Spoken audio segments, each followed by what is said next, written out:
Hello and welcome to Comic Island. So my name is Arden, and today we're going to be doing kind of a special video.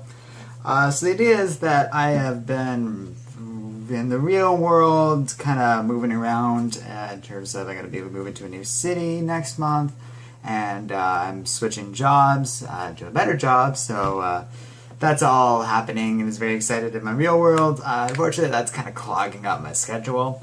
And that won't really affect the one thing that you guys won't relentlessly stop pestering us about and demanding that we know and we get it done and all that stuff, which would be Injustice Year 3. I have nothing to do with Injustice Year 3, that's all Joey. That's why you kind of haven't been hearing from him much lately. He's working on that. So nothing I can do can make Injustice 3 go faster. I've been working on other stuff, but I'm a little tired today. There's no way I'm getting that done, and I figured I'd give you guys something. So today's going to be a little bit of an improvised video. I'm just kind of going off the cuff here, but that's irrelevant. You guys can either enjoy the video or go away. I do not care. Today we're going to talk about something one of our viewers asked for, and I thought it was a really interesting question, and he was asking me about what I thought about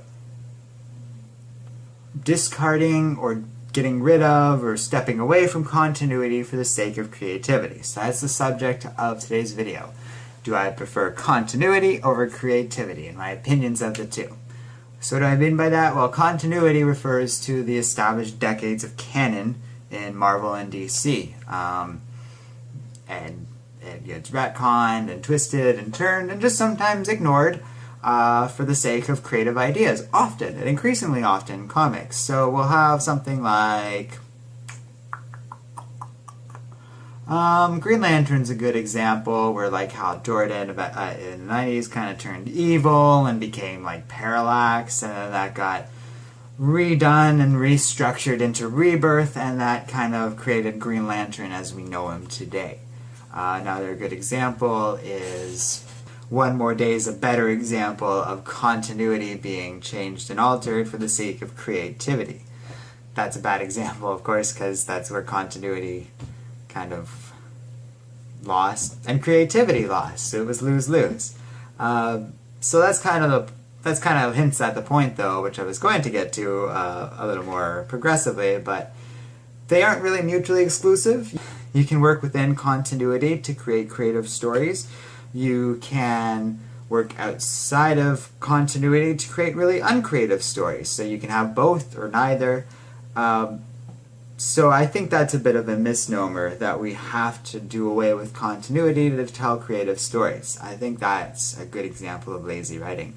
Because in my opinion, if you are actually a creative person, you should be able to be like working under any constraints to tell a good story.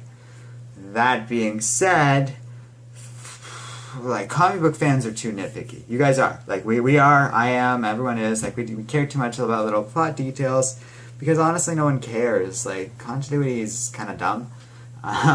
It's useful for establishing characters and relationships, creating emotional context for scenes, adding legacy. It has its uses and its value, especially when you're dealing with a shared universe. Continuity can be a big friend.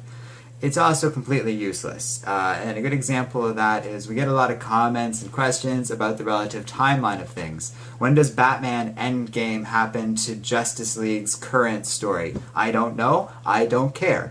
When does Axis happen relative to Time Runs Out? Don't know. Don't care. It seems to kind of work together and like vaguely fit together in the continuity, and I'm sure someone at Marvel kind of worked this out to a degree, but I don't think anyone cares.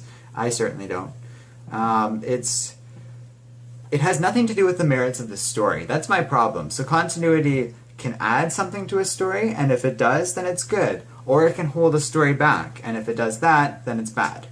So continuity is neutral. Creativity, on the other hand, is not. You need a creative story for it to be enjoyable. Otherwise, you're just going to be telling the same thing over and over again. Superman turns evil. Spider-Man fights bad guy. These same old boring stories. So I don't really see a ton of value in continuity necessarily. Although I sure do for creativity. So creativity is a lot more important than continuity, that's for sure. So if it comes to continuity versus creativity, which is probably what I'm going to call this video, creativity wins, hands down. That being said, it's not like I'm discarding the value of continuity. It can add a lot to a story. Renew Your Vows is a good example of that. It only works because of canon, because of continuity. But on the other hand, there's plenty of standalone stories that just throw continuity out the window and tell a perfectly good tale, and I kind of like those too. So that's my answer, basically. A very long-winded one, but I think it's an interesting discussion. A lot of other media doesn't really have to deal with this. There's no shared universe in Shakespeare, although that would be really cool. And a lot of other writers and authors don't particularly care about continuity. Horses change genders between books in Game of Thrones, and no one should care. Like, it's all just, it's a story, guys. You gotta have these things in perspective. So when we're talking about comic book continuity, as long as it's not glaringly flawed, like if Superman dies in one issue and just shows up in the next, that does cause a little bit of a discontinuity, and that is a bit of a problem. But if they're telling a good story, then I don't find myself looking at it with a lot of scrutiny. If, on the other hand, the story is bad, stale, or uncreative, then you start to pay attention to these flaws and these plot holes. But people get so hung up on plot holes these days. I would love for somebody to name a movie, television show, play, book, comic book, any form of media that doesn't have a plot hole. I'd love for you to name one. I can think of plot holes in Hamlet, Macbeth. I can think of plot holes in Game of Thrones. I can think of plot holes in Star Wars. The original Spider-Man stories, the original Fantastic Four stories. And I think that's the other problem with continuity.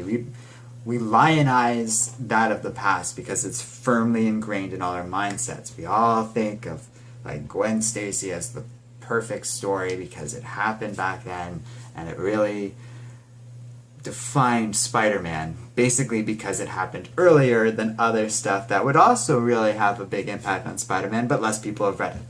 So the idea of continuity is basically just to what degree has it had an impact on people, and thus like they've internalized it. So a lot of the newer stuff in continuity doesn't really matter because no one's paid attention to it or read it or cares.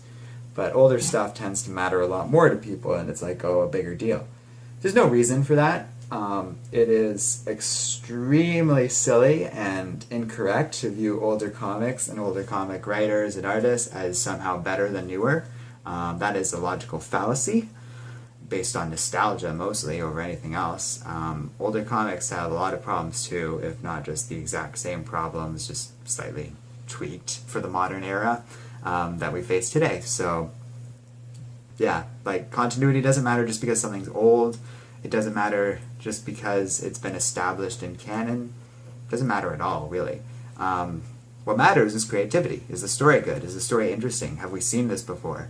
That's all I care about for reviews. And if you find me like griping about stuff here and there, it's because it's bugging me, but usually that's just because the story's not very good, so I start looking for plot holes and stuff because I'm bored otherwise. So yeah, that's my rant. I don't know, like, I'm sure you guys are going to be like, oh, this is too long or whatever.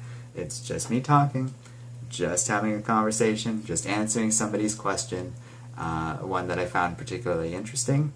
If you don't like it, I don't know why you clicked on it, because the duration's up there.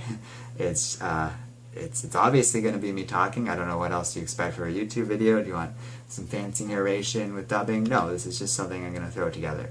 So that's about it. Hopefully you liked the conversation. I'm sure some of you agree and disagree. Feel free to share your opinion in the comments. I'm not going to budge on this because I feel perfectly validated in my beliefs and the opinions I've stated here. If you disagree, it's not like I think you're wrong or stupid. I'm just like, no, this is how I view it. I don't see continuity as that important. It can be beneficial, but it's certainly not mandatory.